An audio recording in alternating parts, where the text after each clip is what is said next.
பௌர்ணமி நாகம் தரும் மணி. நாளைய பௌர்ணமி நாகம் தரும் மணி. உலகிற்கு பங்கம் வராமல் தடுக்க லிங்கம் முன் நாளை நாகமணி சமர்ப்பணம்.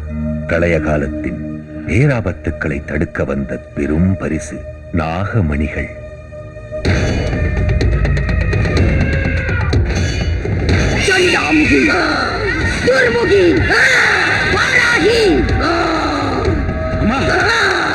நீங்க எதிர்பார்த்த சமயம் வந்துருச்சுமா. என்னடா சமயம் சொல்ல சீக்கிரம். தியான லிங்கத்துக்கு முன்னால நாளைக்கு பௌர்ணமி வேலையில நாக ரசனத்தை கக்க போதுமா. இத்தனை நாளா நான் எதுக்காக காத்துக்கிட்டு இருந்தேனோ அது நடக்க போகுது. குபேர புரியையே நான் என் கையால எடுத்துக்க போறேன். நான் அதிர்ஷ்டக்காரி அதிர்ஷ்டக்காரி. நல்ல செய்தி சொன்ன உனக்கு இந்த பரிசு. அந்த யோகி கிட்டயே நிழலாரு ஓடு. நாளை வரும் நாகமணியை அபகரிக்க அதர்வனத்தை ஆரம்பமாகட்டும்.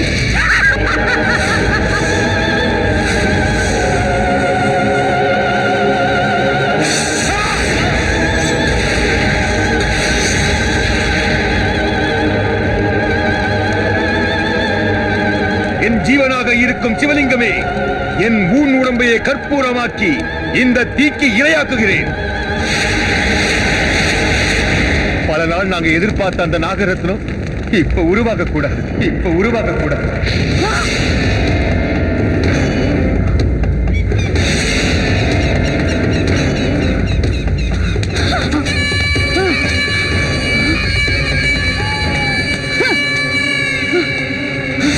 அந்த நிலவையை உன் தலையில திரையா தரிச்சிருக்கிற நீ ஆணையிட்டா அந்த பௌர்ணமியே அமாவாசை ஆயிடும். அப்படி இல்லைன்னா இந்த தீ என்னை எரிச்சு சாம்பலாக்கட்டும்.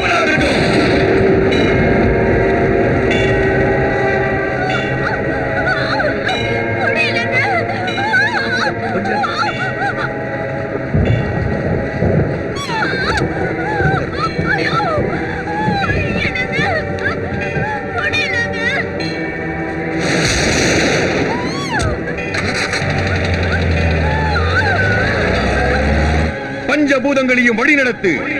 தென்றல் புயலாக மாறட்டும்.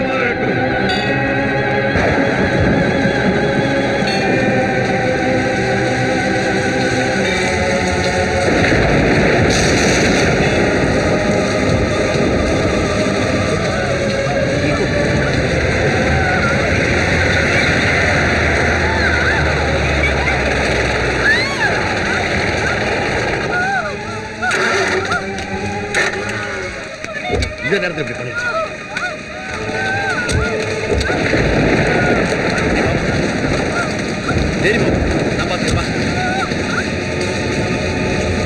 ஆனந்த மழை அருவியாய் பொழிகிறது. பொழியட்டும், நன்றாக பொழியட்டும். வந்த பௌர்ணமியை மூடி மறைச்சிட்டியா? எனக்கு எதிரான வேலைகள் உன்னையே தாக்கும் சிவானந்தா. இது உனக்கு எதிரானதல்ல காந்தாரி, அதர்மத்திற்கு எதிரானது. அந்த பௌர்ணமி தெரியக்கூடாதுன்னு இறைவன் கிட்டையும் இயற்கை கிட்டையும் வேண்டிக்கிட்டேன். தர்மம் வென்றது. தர்மத்தை இந்த சூது கவும் அதை மறந்துட்டியா? அது தற்காலிக மாயை காந்தாரி. நான் நிரந்தரமாக்குறேன்.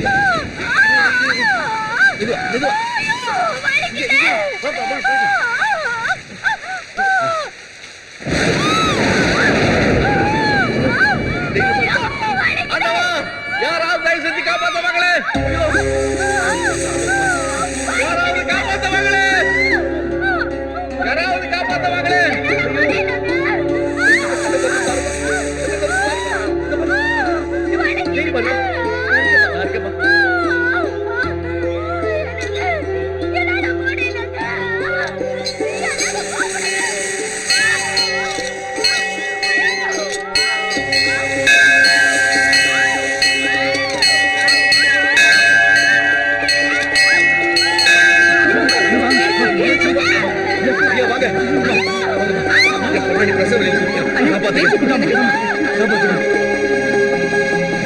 எனக்கு அந்த நாகமணிகள் தேவை.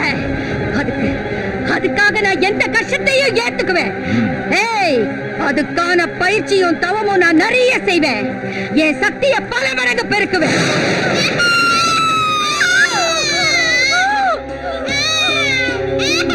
சொல்லுங்க உனக்கு எதிரான சக்தியை நீ என்ன பண்ண போற? என்ன சொல்ற? உனக்கு எதிரான ஒரு சக்தி பிறந்துடுச்சுன்னு சொல்ற. எங்க எங்க? தென் தமிழ்நாட்டில். எப்போ? இப்பதான். கண்டுபிடிச்சு அழைச்சிடுறேன்.